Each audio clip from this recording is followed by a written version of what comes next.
The new kid on the block this year is the smartwatch. Apple kicked off the excitement with rumours of an Apple iWatch, but Samsung and Sony have been first to actually get in on the action. Samsung launched the Samsung Galaxy Gear at IFA 2013, whereas a few months earlier, Sony launched the Sony Smartwatch 2.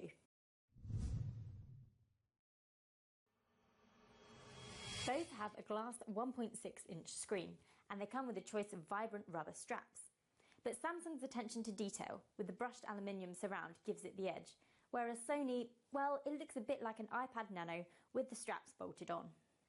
Both watches run Android. This means that you can use normal apps such as Facebook and Twitter and also check your emails. But the catch is they need to be tethered to your Samsung or Sony smartphone to work properly. The Samsung phone will launch with 70 apps, whereas there's about 100 available for the Sony. This is quite impressive because they've all had to be freshly developed in order to fit the tiny screen. Now comes the issue of battery life. It's a bit of a problem with the Samsung because it only lasts for 25 hours. It's a bit of a pain to have to take it off and pop it onto charge every single day. So the Sony has the edge here, it'll last for 3 to 4 days.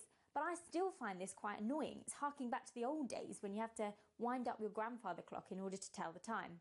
To me, it doesn't seem like cutting edge technology. In terms of functionality, the Samsung Galaxy Gear has the edge.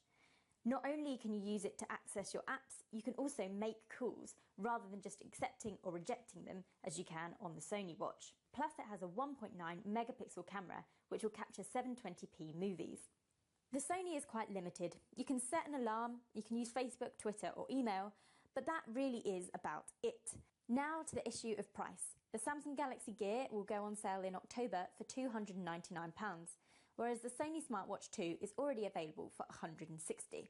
This might make the Sony sound like a bargain, but I don't really think so. You can't do anywhere near as much, and it's just a second screen that's reliant on your smartphone.